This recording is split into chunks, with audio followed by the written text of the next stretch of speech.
Welcome to Core Women Live. Thank you for joining me. This is my opportunity to feature some very special guests where they talk about their goals, aspirations, challenges, resiliency, wisdom. Join me as I get the opportunity to talk to people about their journeys. Thank you.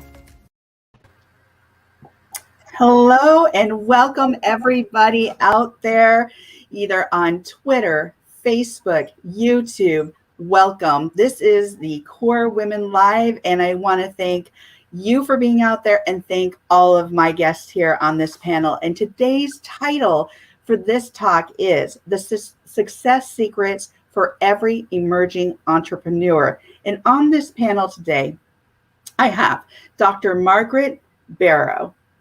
Hey, Dr. Margaret Barrow. Hi, you. Hi, everyone. Welcome. Chiara Covone. Thank you for being here. I have Jen Fontanilla, who is also my amazing partner. Hello, hello. And she helps make these talks happen. Thank you so much, Jen. Oh, you're so welcome. And then we also have Neha Sampat. Welcome. Hello. Welcome, everybody. Welcome. And I am Dr. Summer Watson. So welcome. We are going to be talking again about the success secrets for every emerging entrepreneur. And each person is going to have 10 minutes to speak, and they're going to be speaking on a different subject matter. So we'll get right into this. But before we do, I want to make sure that everybody's ready and excited. Are we excited? We're excited to be here with you. So again, thank you out there for those of you who are watching. All right, so I'm going to introduce the fabulous Dr. Margaret Barrow, and she's going to be speaking today on product development, the process of manufacturing and steps involved for those wanting to start a consumer packaged goods business. Now, Dr. Margaret Barrow is the founder and CEO of It's Nola, which is a Black women-owned vegan snack company in Brooklyn, New York. Margaret is also a tenured associate professor at Borough of Manhattan Community College, a published author, keynote speaker, and a graduate of Columbia University. You can find Margaret at www.itsnola.com or itsnola.com on Instagram, Facebook, and LinkedIn, and It's Nola Snacks. All right. Welcome, Dr. Margaret Barrow. Welcome. Thank you. Thank you so much. I want to start out by saying that as you heard from Dr. Watson there, I did not start off as someone who wanted to be an entrepreneur. So I kind of got into the snack space because I consider myself a snack monster. And and you know, by that I mean I like to snack, you know. So the research tells us that 94 to 96% of Americans snack 4 to 6 times a day. That's a lot of snacking. So it's not a surprise, right, that I'm a snack monster, and I'm sure some of you are also snack monsters. Starting this company was something that occurred because my students fell in love with the snacks that I was bringing to them. And I never thought I would actually take it to where it is today, but I did. And by doing that, what I really had to do was to think very differently about snacking itself, right? So it's no longer just eating snacks. Now I got to figure out how to make this snack available to other people. And not just that, but to present it to people. And so it all began with my students creating proof of concept. It wasn't something that I set out to do. My students actually shared my product with other college students across New York City. They didn't tell me. They just went out and did it. And they created a survey, gave the snacks out, brought these surveys to me. So I didn't even realize, and I'm going to be completely honest, when I first started, I was like, proof of concept, I don't even know what that is. Like, I have no idea what that is. And then when someone said, no, your students actually demonstrated that people like it. So once that had happened, I thought, you know what, let me go ahead and do this. My mission is to really help students. And also I think it's important. And for me, the importance of providing healthy snacks in a world of snacking people is important, right? Because we definitely need healthier snacks. So I went into this thinking, all right, so I have all these great ingredients, but I'm purchasing them where? At the grocery store. Now, you cannot run a business purchasing your ingredients at a grocery store. So first thing was really learning, okay, where can I get these products? And then speaking with these ingredient companies and figuring out that as a small company, my costs are going to be pretty high. So that means that I have to look at pricing. I have to really figure out, what am I buying it for? How much can I sell it for? And then kind of look at what's already out there. So for me, it was originally looking at granola. How much are people paying for granola? Like looking at the pricing, and then also looking at the quality of granola, because that's important too. Your product might have a certain quality. So you're coming into a space where the pricing almost is already set. But at the same time, you're walking into a space thinking, listen, I have the best product on the market, so I'm just going to sell it at whatever price I want to. That doesn't work. So you really it's really important to do the market research so that you have a great understanding of what's going on in the market. And then once you do that, then you have a better sense of, okay, I have my ingredients. I understand that I'm going to pay more. So what do I do? A lot of that has to do with you have to figure out how to manufacture this product. So you have to figure out where you're going to go to manufacture it. First thing is that you have to get your food handler's permit, because nobody's going to buy food from you if you don't know how to handle it. So it's not like cooking in your kitchen. You know what I mean? So the good food manufacturing process means that you have to be trained. And that means that you have to make sure that you are working with the city or state, and there are programs. So there are programs online. So with most cities, they have two processes. And one is you learn, there's a book, you go through this whole series of chapters where you learn good manufacturing practices, what that means online. And then you have to go in person and take an exam. Once you pass that exam, you get this permit.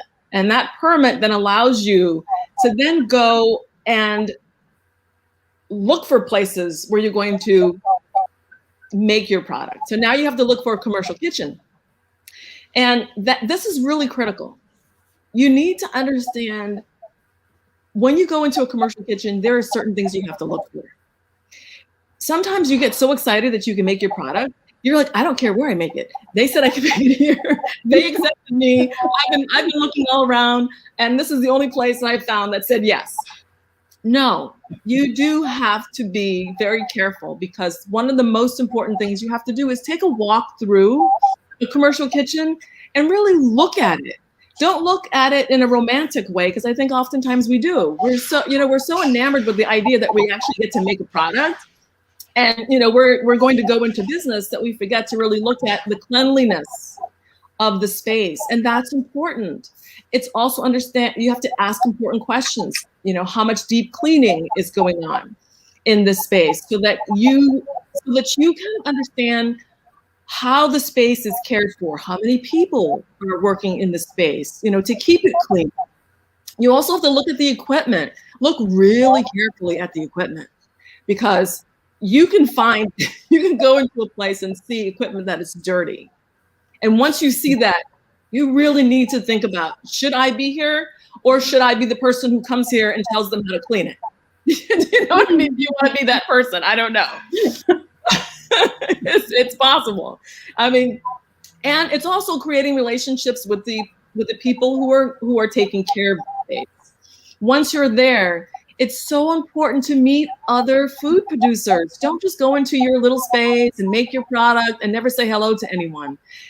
You have to build a community.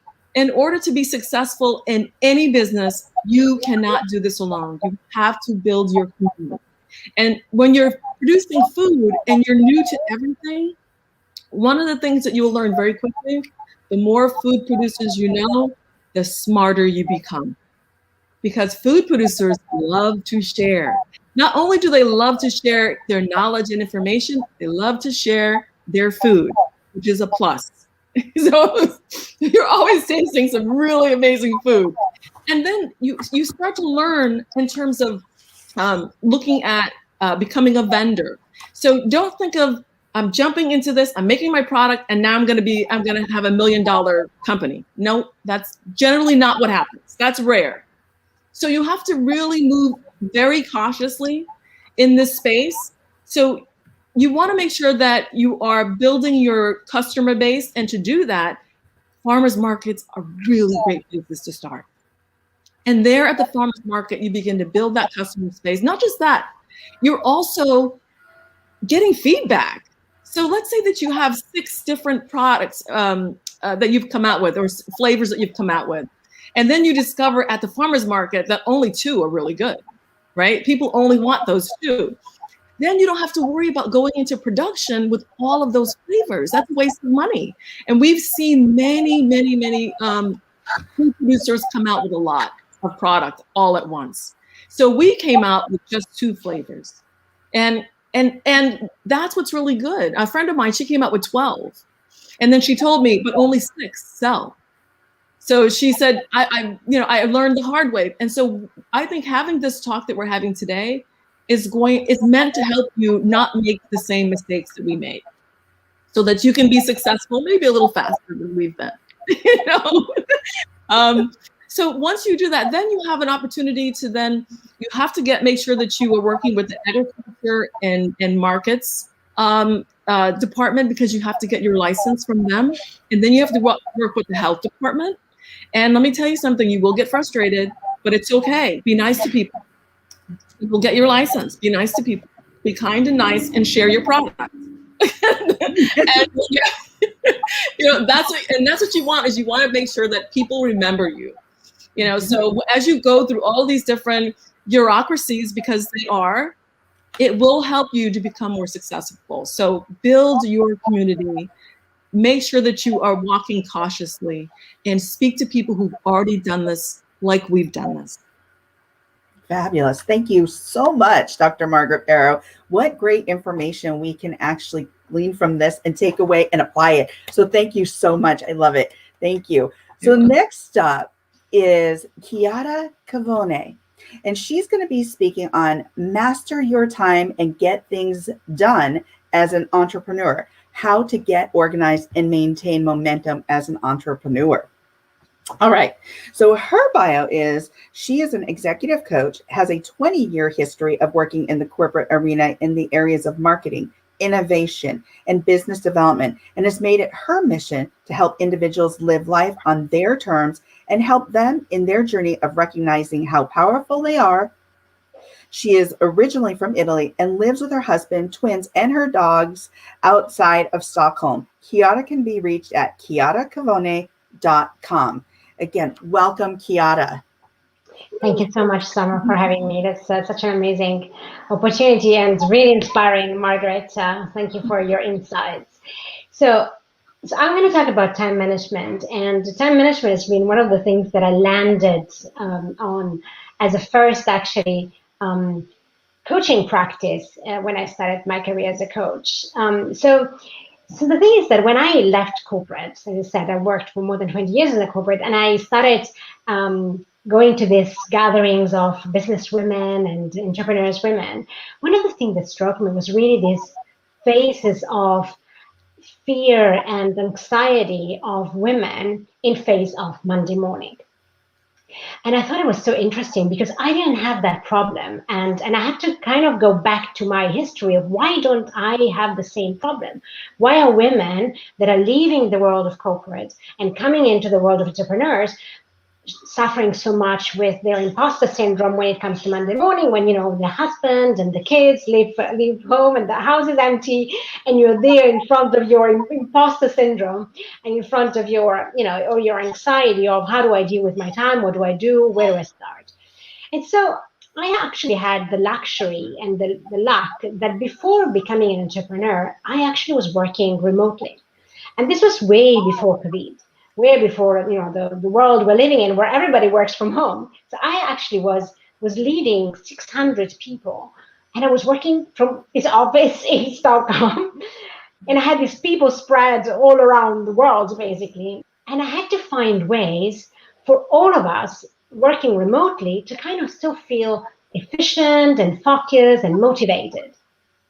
So that's really where I started digging into, the Googles and the YouTube of this world and finding ways. How do people do that? And the interesting thing is that I landed on a lot of advices for entrepreneurs, because at that time there was no COVID, nobody was working from home. I mean, there was really just a very small niche, so there wasn't any market for that at that time for non-entrepreneurs, but there was definitely already a market for entrepreneurs. And so I started buying different planners and buying different solutions and really understanding, how do I get my team to apply some of the principles that entrepreneurs are using to us as a team. And because I had this practice of trial and error, a bit to your point, Margaret, right? There's never a magic bullet. You gotta go through pain and hit the wall and do the mistakes and learn from it, because then you find things that work for you. So I had this period of actually finding things that were working both for me and then for all these people that were working for me.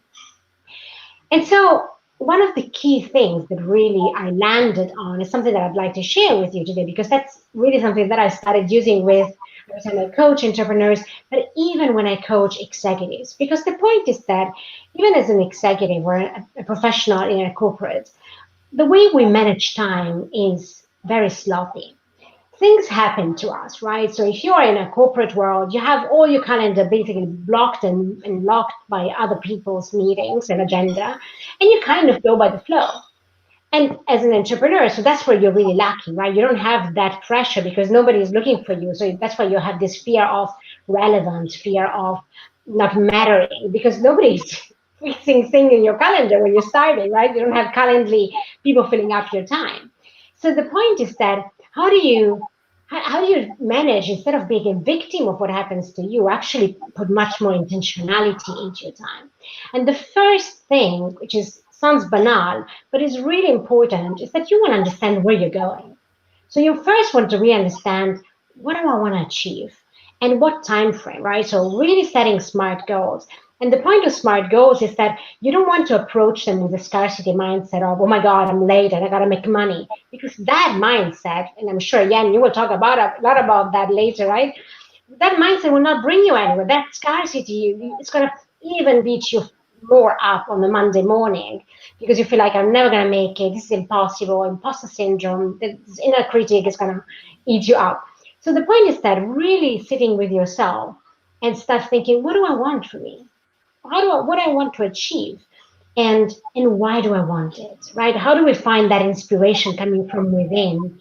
I want it, right? Like you, Margaret, you're developing these products because you are a snack junkie and you want to eat good food and you want to share it with everybody else, right? You don't want to eat junk. You want to eat healthy, delicious, healthy food. How is that possible? So that why is so important. What do you want and why do you want it? And the other thing is also that as entrepreneur, we completely overestimate what we can achieve in a year, and we completely underestimate what we can achieve in 10 years. I think this is actually a quote from Tony Robbins, but I really love it because it's really so true. We want to make everything in 1 year and we don't look so much forward. So instead of really setting your goal that are achievable, and that's why the SMART concept, right? SMART stands for specific, measurable, attainable, time-bound, and attainable and measurable. So really it's thinking about, can I achieve that? Am I setting myself up for failure, or am I setting myself up for something that actually is going to excite me and inspire me? So start small, particularly in the first year. Set yourself up for this goal. And then you want to sit with yourself, and that's good to do on a Monday morning, and you start writing down all the things you want to do to achieve that goal. And that brain dump to maximize the math on your side. And that's also something that as entrepreneurs we need to learn, right? We need to learn to get the no's. So we want to be getting the math, right? If only 10% of everything we do is going to work, well, I gotta do 10 things to make one work. So can I list all those things and list them on a sheet that then I can start working on? And then the key thing is every time, so you have this brain dump with all the activities you want to do to achieve that goal in that time frame. And then you want to think about, okay, so the first thing I want to do is that I wanted to reach out to, let's say, food producer, right? I want to contact kitchen. how much time is this going to take? How much time I'm going to allocate to do this activity? Because the problem is that if we don't set boundaries to our time, we could do it for the next 3 years. So, and I know that sometimes my clients say, but I don't know how long it's going to take me. And that's the wrong answer.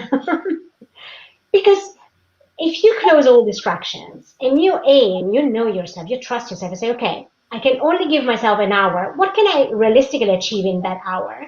And go with that. Aim for B minus work, right? You don't need to aim for perfection because that perfection is going to slow us down as entrepreneurs. So aim for really B minus. Decide that activity is going to take you 45 minutes. And then the next thing is that you put that activity in your calendar.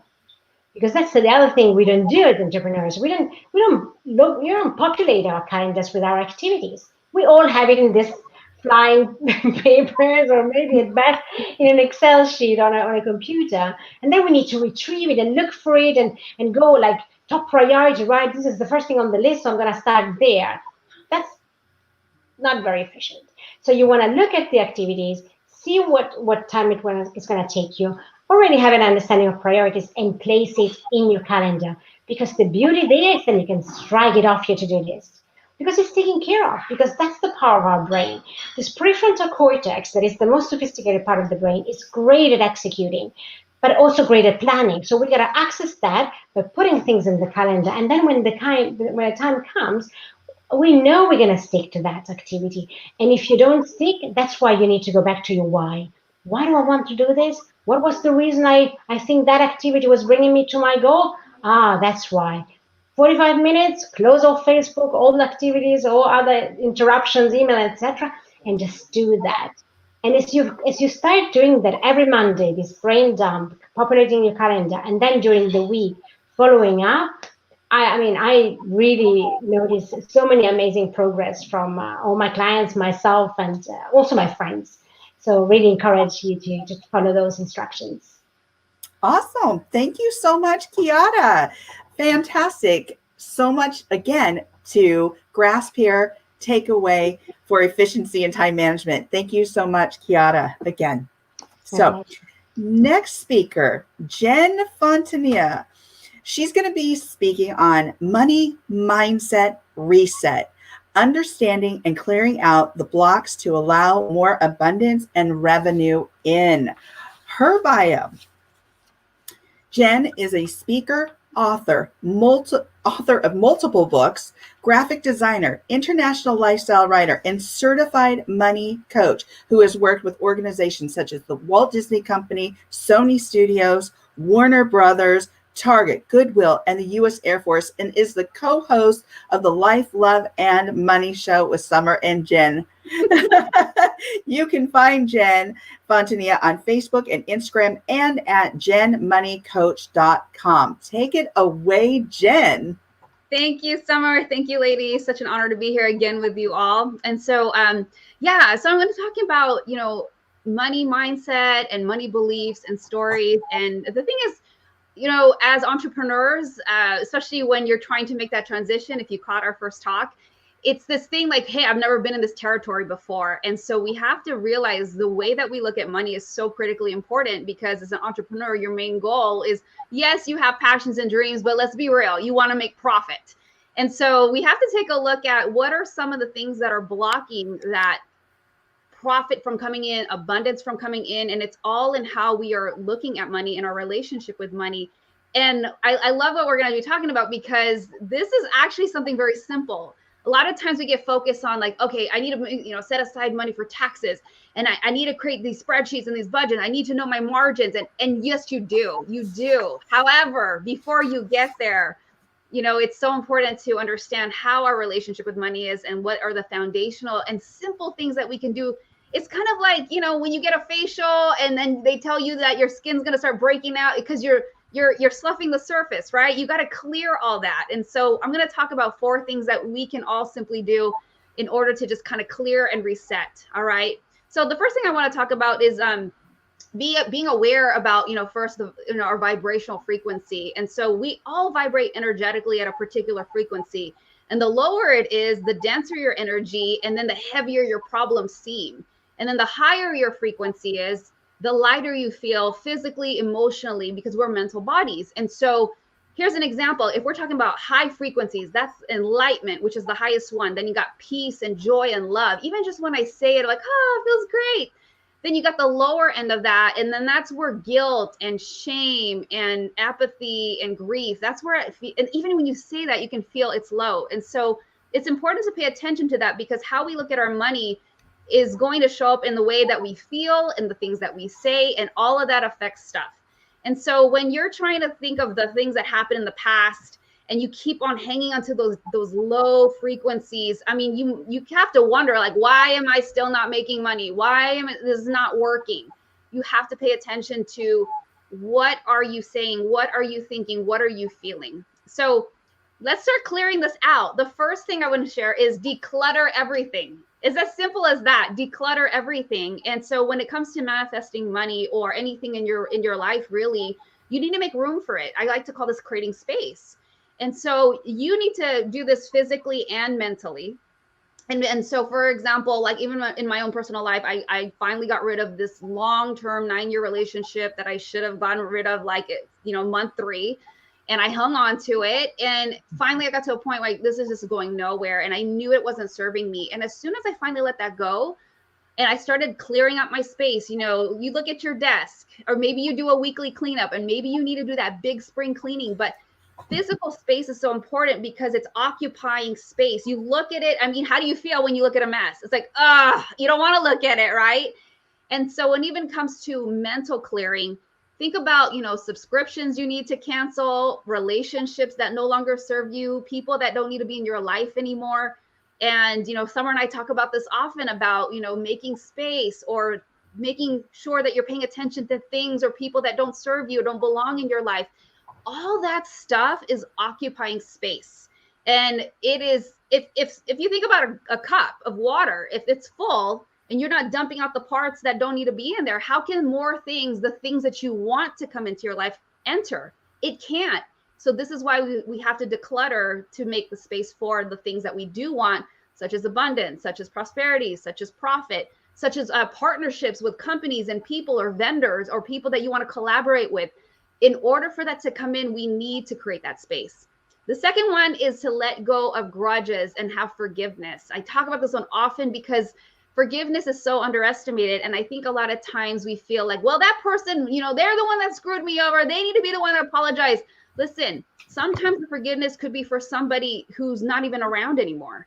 And so the forgiveness is for you. It's for you to stay mentally healthy, for you to clear that negative energy. Like I talked about in the beginning, like the guilt, the shame, grief, all that forgiveness is for you to move on and to move forward and to create more space so that love can come in, things that you want to feel come into your life. And so an easy way to do this is to write a huge list of every limiting money belief that you had ever since birth or however far back you can remember. It varies with different people.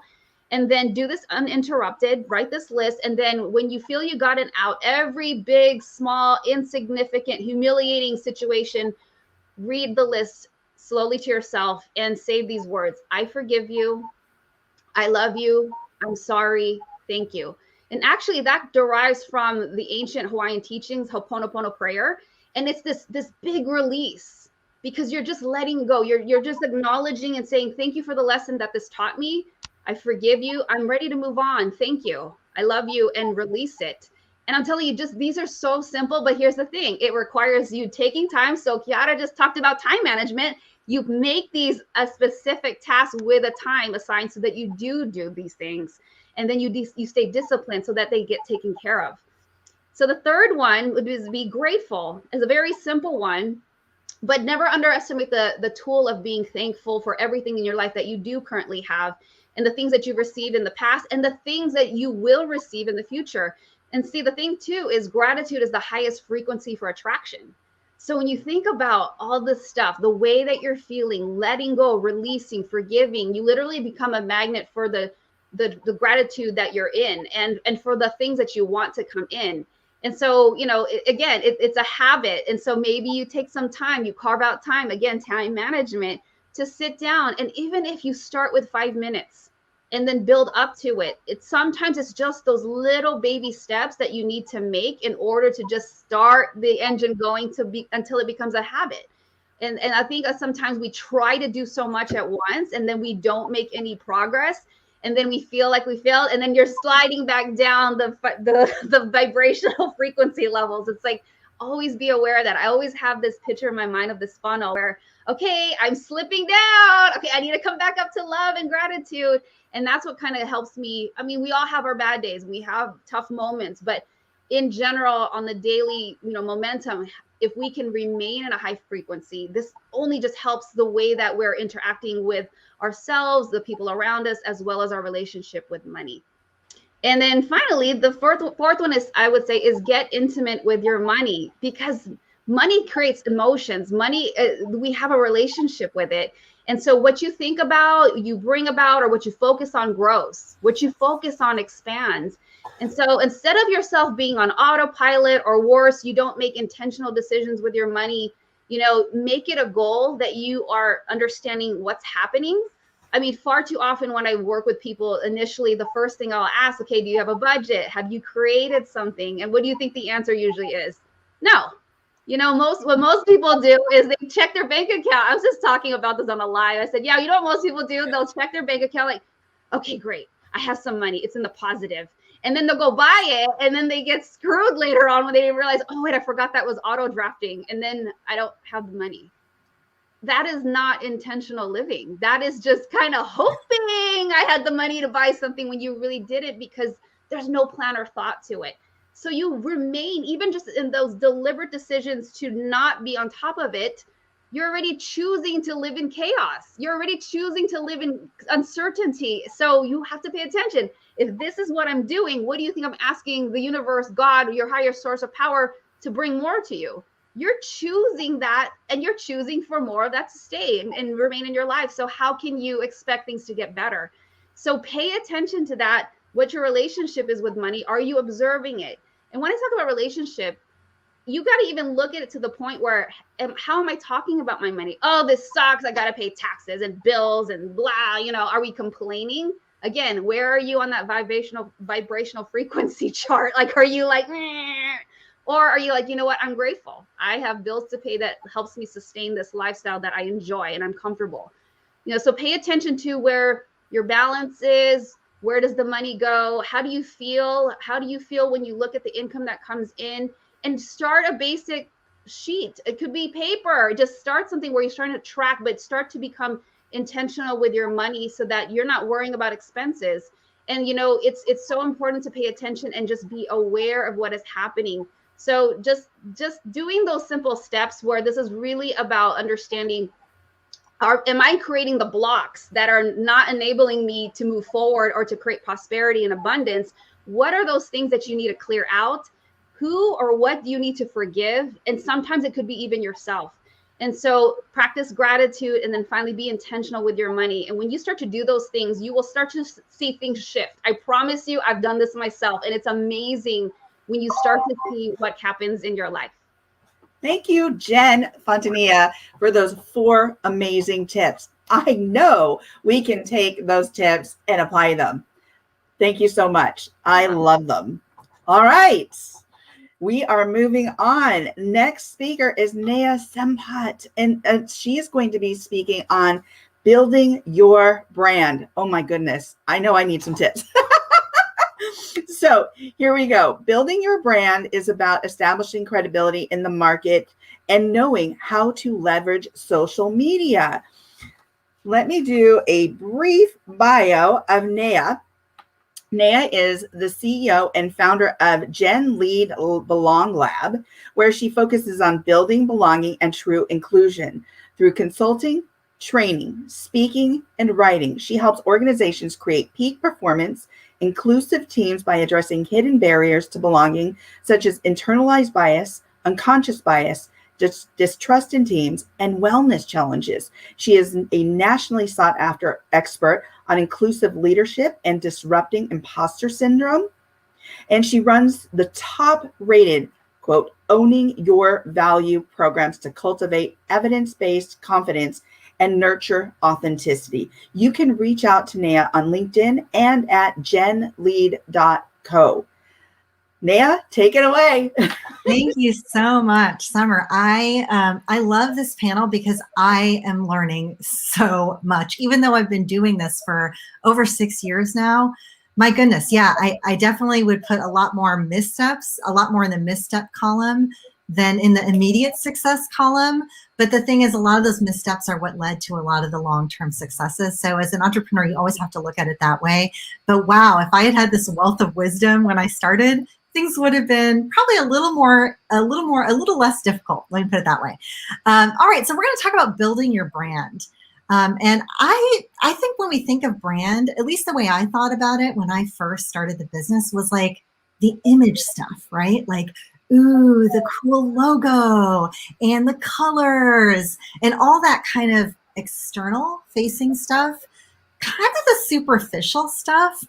And I'm here to tell you that we're going to dig deeper than that. So I'm going to start with the deep dig, and then we'll kind of move outwards with the tips I'm going to give you. But brand is really, when done right, it's about the heart. So that's what I want to start with, is the heart of you and what your vision is, the heart of your business that you're planning to build or you are building. And that is where, when you build brand well, it's when it's heart-led. So first tip, own your expertise. Claim it and proclaim it. That's the tricky part, okay? Well, it's all tricky. The claiming it is tricky and the proclaiming it is tricky. So I remember when I started my business. Now, I have to tell you that I'm coming at this with the lens of a service provider business, not a product. So I'm super curious for Dr. Barrow's insights on this, because she comes at it from the product perspective. But so that's the lens I'm coming at it with, was the service provider perspective. And I'm a consultant, I'm a speaker, I'm a trainer. So please know that that's kind of where I'm coming from, because I think it may differ in some ways if you're actually providing products.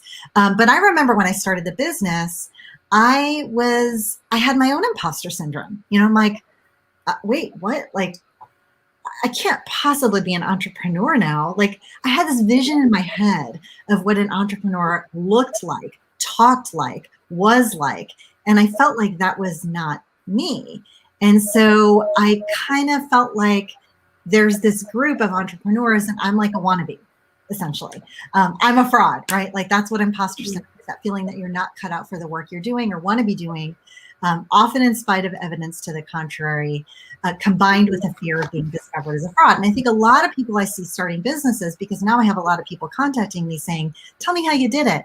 It's a common experience to feel like, but I'm not a real entrepreneur, right? I don't really own a business. And if you are going to come at it that way, you are basically turning people off right out the door.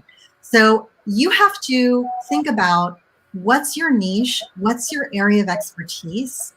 And you have to first figure out, how do you define expertise? Because unfortunately, many of us, and it's probably even more women than men, because of how we're socialized as women, to really wait until we have things perfect, until we get out there and go public. And that's because often we are expected to be perfect before we go out there. But what I'm going to tell you is, you will be waiting forever if you try to get things perfect, and you will never, ever launch your business.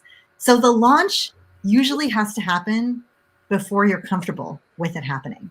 You have to say it. So I remember when I started my business, people would be like, oh, what are you doing now, Neha? And I'd be like, oh yeah, okay, so my name is Neha Sampat. I am founder of Gen Lead, right? Like, there was this uncertainty. There was this doubt in it. There was a question mark after founder. I couldn't even use the title CEO, which is what I use now. Now I'm like, I'm Neha Sampat. I'm CEO of Gen Lead Belong Lab. It's different. And I feel like that fear, that kind of comparing myself to people who were 10 years into their business and saying, I'm not them, so I can't possibly claim that I'm an expert. I can't possibly claim that title of CEO, held me back. So I want you to define expertise reasonably, going back to the reasonableness that I think Chiara was alluding to and talking about earlier when it came to time management and goal setting. be reasonable about and how you define expertise. Expertise doesn't mean you have to know everything about everything. Expertise doesn't mean that you have already have to have a 10-year-old company. I was an expert in building belonging before I started the business. Am I more of an expert now? Yes, I would hope so. But it doesn't mean I wasn't an expert then. So it's really important that you own your expertise, you claim it, and you proclaim it with confidence. 2, figure out your company's values and purpose. Also, kind of going back to what Chiara was saying about what's your why. This is really important in building your brand. This is the heart of what you do. Everything you do externally brand-wise has to grow from what your values and purpose are and what your company's values and purpose is, or are. And so I think define it broadly. Like what are you trying to do? What impact are you trying to have? So for me, my company's purpose is we help organizations create cultures of belonging into which each person can bring more of their true and best self. That is broad. There's a lot of flexibility in there for me to pivot and do different sorts of programs, but that's what I believe in. When I say that, I feel it, I feel it. I feel excited. I love what I do. So think about that, and everything that comes building brand-wise has to grow from that passionate exclamation of what your values and your why are. Now I'm going to kind of move more towards the superficial.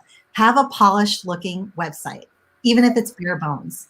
Do it quick. Do it before you start talking everywhere about what you do, because that's a credibility issue. That is like, people aren't usually necessarily reading the fine print on the website, but they want to know you're legit. And a website says you're legit. So you can go on Wix or any of those other like website building things, build something simple, but just have something there. It's really important to have something there.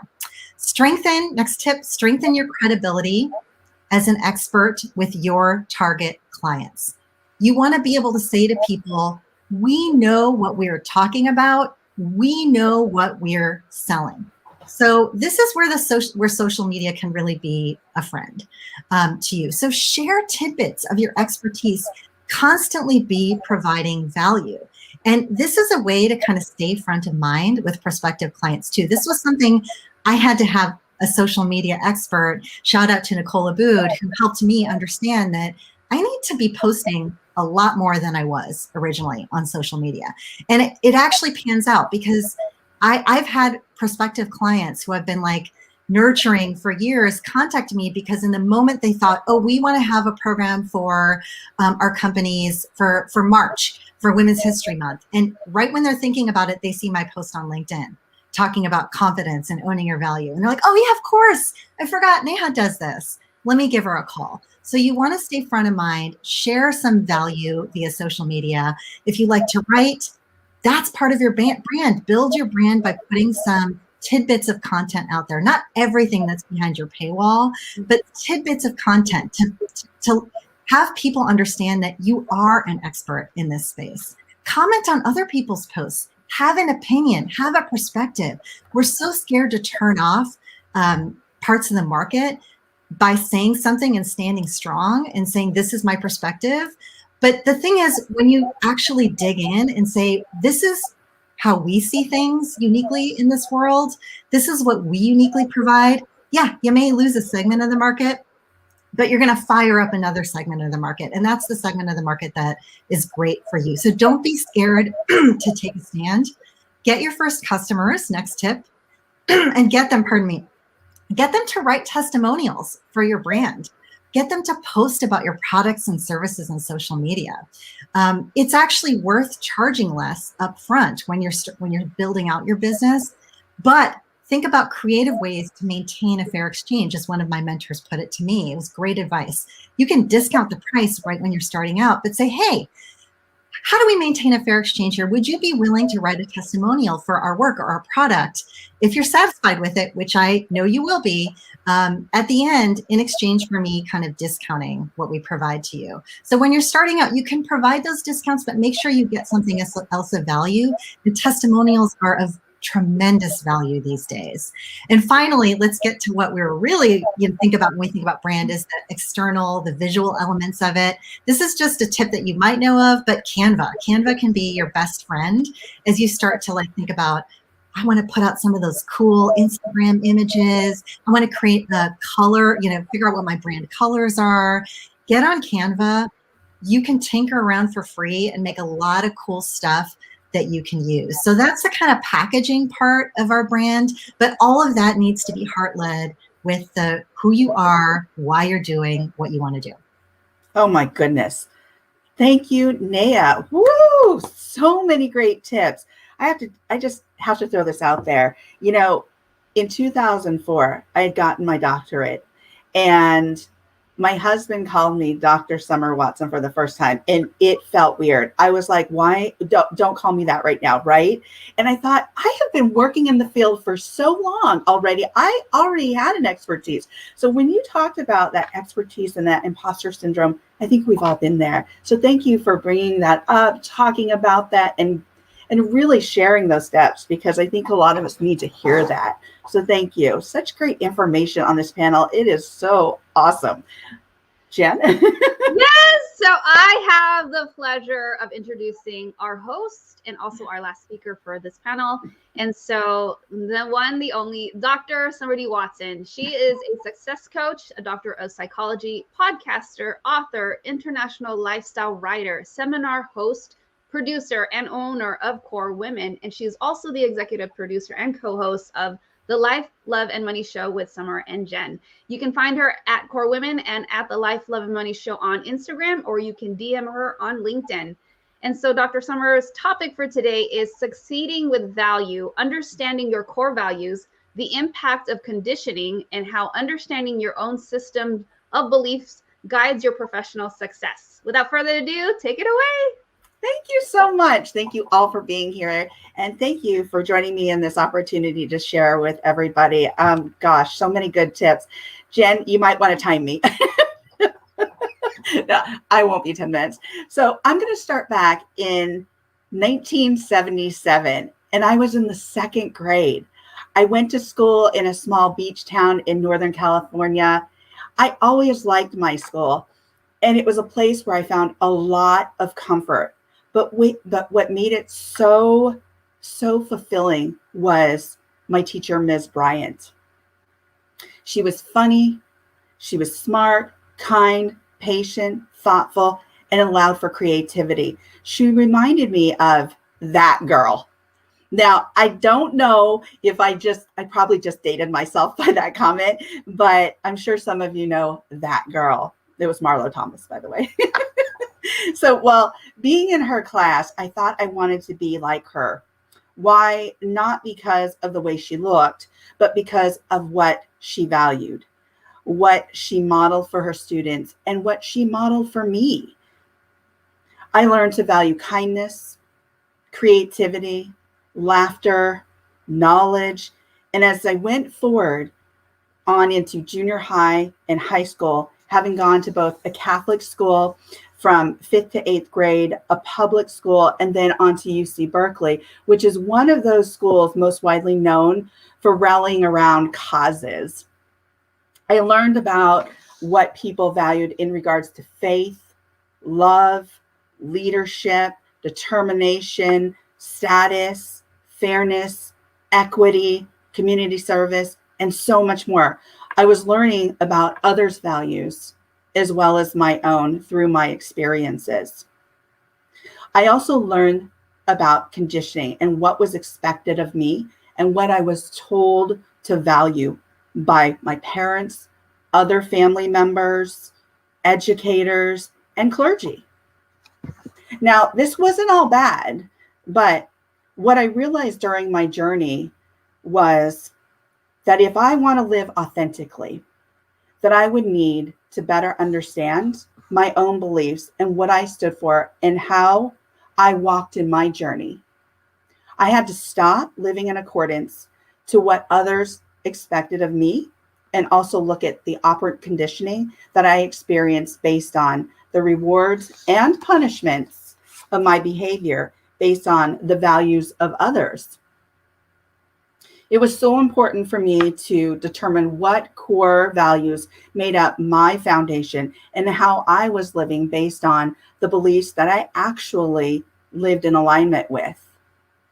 What my core foundation looked like was something for me to figure out. And I will tell you that I had to look back on my history and take a deep dive. Many people say, don't look back because you'll miss what's in front of you, or you'll miss an opportunity.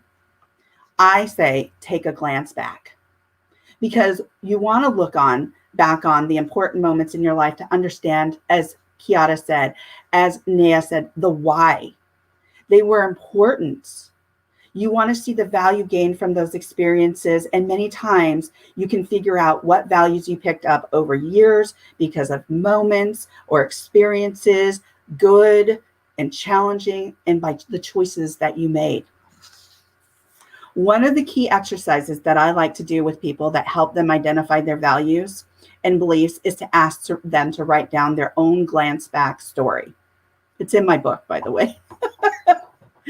This helps people recognize the life experiences and modeling that they were exposed to over the course of their life that had an impact on them, such as Ms. Bryant had with me in the 2nd grade.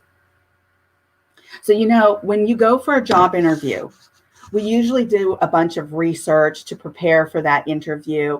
And we look at the company, their guiding principles, their mission statement, pillars for conducting their business, and strategy, and on and on and on.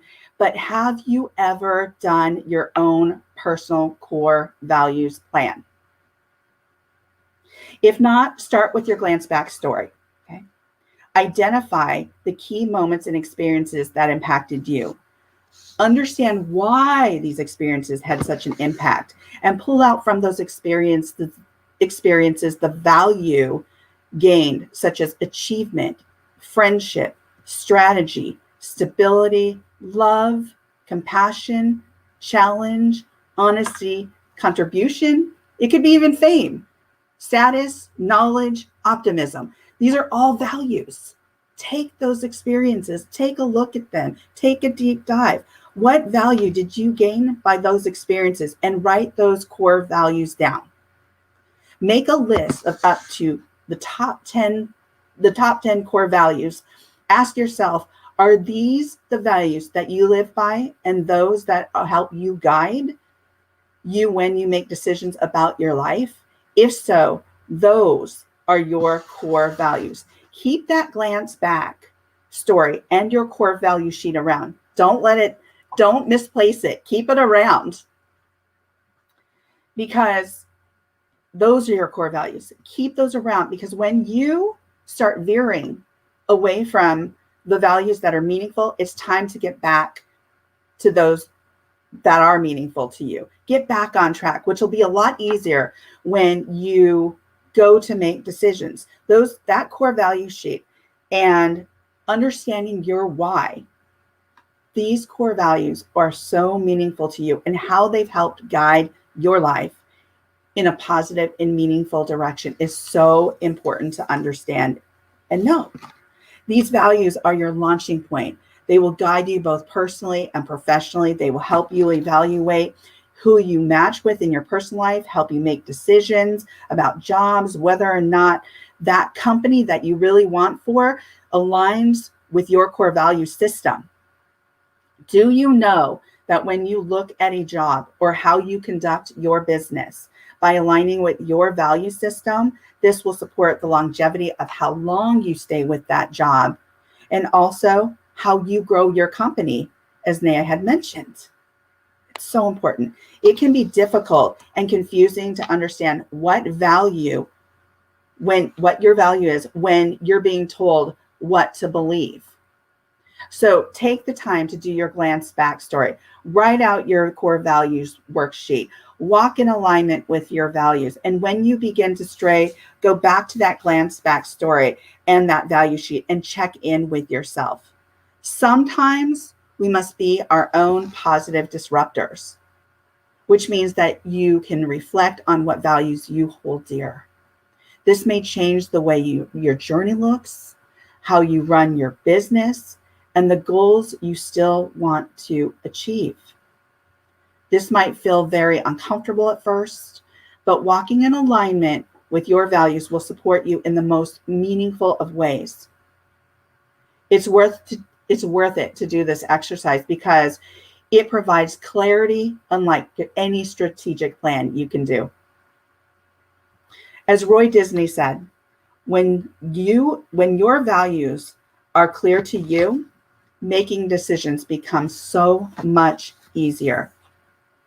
Knowing your values will not only be your foundation from which you launch, but they also act as your very own personal and professional docent. And in relation to staying true to yourself, Michelle Obama said, "I have learned that as long as I hold fast to my beliefs and values and follow my own moral compass, then the only expectations I need to live up to are my own." Thanks. Thank you. Well, that's it. This is a wrap. But before we wrap, I'm going to give the speakers 5 minutes to ask each other any questions that you might have. We've had some remarks on here about great points. People are happy to be here. Do you want to ask each other any questions that you might have? I have one. So I'm going to start off really quick because I'm going to go back to Dr. Margaret Barrow. So when you started out, and because you're the one person on this panel that had to do a package-based product, right? So, and use potentially somebody else's kitchen. Did you start out by using somebody else's kitchen, your own kitchen? Did you use a test kitchen? Because I do see a lot of these different test kitchens popping up. Mm-hmm. And I think, as you mentioned, it's a great way to create networks. It's a great way to learn from other chefs, cooks, people in the business. So did you start off using one of those test kitchens, and how did you go about, what was your process? I know that you said, I gave a couple of tips about looking at cleanliness and, if you wanted to be at that kitchen. So how did you start off? Like, where did you start off? Because I also know other people who've tried test kitchens and those relationships didn't turn out great, or as you said, they were kind of dirty, or yeah. So can you tell us a little bit more about, where you started and what, if it was a test kitchen, if it was just a commercial kitchen, what was it? We started out at Hannah's Kitchen in Industry City. And the reason why we actually started there was I actually pursued them for quite a long time. So getting hold of the manager was really difficult. And so I realized something. I'm a very persistent person. You can't get rid of me if I want something. So I think that all entrepreneurs are like that. Like if you want something, you go after it, right? So what I did was I just showed up. I was like, you know what? Forget it. She doesn't respond to emails. She doesn't respond to phone calls. I've left too many. So I was just like, you know what? I'm going to show up. So I just kind of went there, and I had never been to a commercial kitchen before. So it was my first time. And I was that person, was very romantic, walking through and seeing myself. I could already see myself there without really thinking about, the cleanliness of the place. So, but we started out there, and I have this thing where I really believe that if you learn something in your field, especially with good manufacturing practices, I truly believe that it's important that we make sure that every single person who eats our food is safe, as safe as we can make them. And so I am that kind of person, I am that kind of person to say, we're not actually going to be here today because you haven't cleaned up. I've learned to be that person. At first I was like, okay, we'll clean it, we'll do it. But then I realized that it was eating into our time being in that space. So for 15, 20 minutes, I'm cleaning up somebody else's crud that they left behind, it was just, and I just said, but what it did was it actually helped the organization, because they also started paying attention to that. And they would say, okay, every person who comes in here, the person who was working in the area, they had to come in and they would do this inspection. So then it became like, everyone started to feel really good about that. It's like everyone is responsible for being in that kitchen. It's a shared space. And so you have to have shared values to live in a shared space. And that, I think what it does is it teaches others who maybe come into that space without those shared values, how important they are for us to exist in that space. Oh my goodness. That's how we started. That's how we started. And I made some really good friends there and ate some really good food. Oh my gosh, I bet you did. And the efficiency, the boundaries, modeling behavior, shared space. In just that soundbite right there, you've mentioned so many things. And it also speaks to what Chiara said earlier about efficiency. So you came in and you helped support that efficiency of that kitchen, which is fantastic, right, Chiara? Yes, indeed. And it's interesting, right? Because you had so much the why, right? You were that persistent person because your why was so clear. You know, when you have it clear, then your persistence, then your productivity, then your time counts, and your time values is all coming together. I think it's so, so beautiful. Right. And I learned that, you know, I learned that being there, because at first, like I said, I was the kind of person who's like, okay, I'll just do it. And then I realized that, you know what, this is not my core values. I'm allowing someone else to determine what my core values are.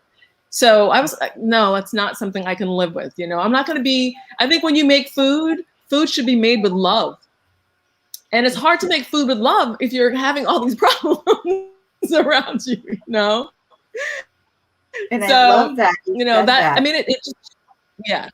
It changes. I think that all of us have the power to impact on other people in positive ways. And we can do that with kindness. And I think that, you know, I always try to come from a place of kindness and to treat every human being with decency and respect. Oh, absolutely. And I love that you ended on that, because that's something also Jen talked about, is that forgiveness and leading with love, and really, you know, that'll really help change that mindset and reframe, you know, certain things. And so any questions that anybody else might have? Neha. I have a question for Neha. Neha, so how long did it take you to feel like you were no longer an imposter? I mean, any one of us, if you ever felt that, can answer that too. Well, I mean, here's the deal. I don't think imposter syndrome ever fully goes away if we're honest with ourselves. You know, I'll have moments where I'm like, oh, I'm starting to feel imposter syndrome. I'm just so good at identifying it now really early on and just dealing with it that it doesn't hold me back at all. And I've built habits that prevent me from really having it as much as possible. But, you know, sometimes it happens. I mean, I remember I was at the last like in-person gig I did way back before the pandemic. I was speaking to this giant room full of like highly accomplished attorneys from all over the country. And I said to them, and I was talking to them about how to bust their imposter syndrome. And I got up there and I said, I am having imposter syndrome in this moment because you all are like, they got into this program by being nominated, like one person from each giant firm, like, it was a big deal. These people were like overachievers, like times overachiever. So I just owned it. And then lucky for me, I'm talking about imposter syndrome. So it adds to my credibility when I can say, hey, guess what? I'm feeling like self-doubt. But, you know, when it comes to owning my value and being able to say I'm an entrepreneur, I'm a CEO, I run my own business, I just practiced saying it. It felt awkward the first few times as I started to get gigs. Then I'm like, okay, now I have the proof to back up my expertise. And it grew pretty exponentially from there. I wouldn't say that it was like a switch that all of a sudden it was like, yes, now I can say I'm CEO. It was a gradual thing. But if I hadn't first said it, no one would have hired me. If I hadn't said I'm an expert in this, no one would have ever hired me. So I had to say it in this like kind of cowering internally, but externally, you know, being like, this is what I do. It's like the Nike, talk about a great brand, right? Like Nike, just do it. I mean, that's what I had to do. Oh, I love that. And I love your 4 steps that you mentioned. So if you're out there and you didn't hear what Dr. Margaret Barrow said, or Chiara Covone, or Neha Sampat, or Jen Fontanilla, or myself, you can check this out and the replay on YouTube, on the Core Women, that's with a K, Core Women YouTube page, or on the Life, Love, and Money YouTube page as well. All right, so I want to wrap up right now by giving you each an opportunity to leave the viewers with a minute of your words of wisdom. And let's start out with Dr. Margaret Barrow. I leave you with this thought. Trust in yourself. Trust that you know where you're headed. And by that, I mean this, that moving forward, you will find where you need to be. You will find the place you're supposed to be in life. I love that. Thank you so much. Thank you for being here today with us, Dr. Margaret Barrow. Chiara Covone. Yes, so the two driving forces of life are love and fear, and we spoke a lot about those two forces in our interventions. And I think fear is only coming up when it's about us. And as entrepreneurs, if we shift the focus to who we're serving, that's when fear goes away. It's always going to be there, somewhere in the back of our mind. So to your point, Neha, we're always going to feel some imposter syndrome. But when you realize that fear only really plays a role when you are thinking about yourself, when you are in the center, and instead when you're thinking about who you're serving, then you become fierce instead of fearful. And so trust yourself and serve your customer, and then the fear will go away. Thank you, Chiara Covone, for being here with all of us today and sharing your knowledge. Thank you. Jen Fontanilla. Yes, my words of wisdom is to really, at the core of it, is to love yourself. When it comes to your money, you have to think about how you're treating yourself, the words you use, and how much do you want things to change for you? How much do you want to see your situation change? I know that there are many of us out there who are sick and tired of being sick and tired in the current situation that you're in. So all these little things that you've heard everybody talk about, are you going to find a way to do it? Or are you going to come back a year from now and go, my gosh, I'm still in the same spot? And so a quote that I love is, it's important enough for you, you'll find a way. And if it's not, you'll find an excuse. And so I just want to leave you with that make this I look at the calendar, there's only like one more quarter left, and it's just like, what are you going to do? Then you're going to come to the next year. So make this that moment where you're going to start the changes now and not wait till January 2022. Thank you, Jen Fontanilla, for being such an amazing partner, helping me produce this, and for your knowledge and wisdom. Thank you so much for being here with all of us. Thank you. Thank you. Neha Sampat. Well, I think we've got a theme going here, so I'm just going to build on to that. So I would say, if you want others to believe in you and your business, you have to believe in you and your business. So take the time to really work on addressing your imposter syndrome, really figuring out what you uniquely bring so you can come to the market with that confidence. And when you feel like you're different, and maybe, you see expert as being defined this way and you're different than that, remember that different doesn't necessarily mean that you're less than. Different actually can mean that you are more than. Maybe you're exactly what's needed. And so if you can kind of go through that mindset shift, it'll really kind of add fuel to your fire and propel your business forward. Thank you, Neha Sampat, for those words of wisdom. Fabulous. And thank you for being with us all here today. Thank you. So my words of wisdom are around value. It's going to be around value, and that's community connection. That's why we're all here today. And for me, community connection, I value that so much. And that's why I love the concept of Core Women and bringing women together. That was one of the things that I initially did. I surveyed women about how we could come together as, as a group, as people that can support one another. And here we are doing just that. Am I nervous about putting on these socks? Absolutely. Do I have imposter syndrome occasionally? Yes. Do I need to, get more organized? Sometimes. Yeah. Do I need to like have a better money mindset? Sometimes. Yes. Do I need to construct things? So everything that was talked about here today, do I need to lead with love a little bit more? Sometimes. Yes. But here's the thing. I've learned all these things in a matter of more things in a matter of an hour. And that's because of something I value, community connection. So thank you all. Try it, folks. If you're nervous about reaching out to people, do it anyway. Sometimes you need to be your own personal disruptor and do things that make you uncomfortable, because those things are going to make you great as well.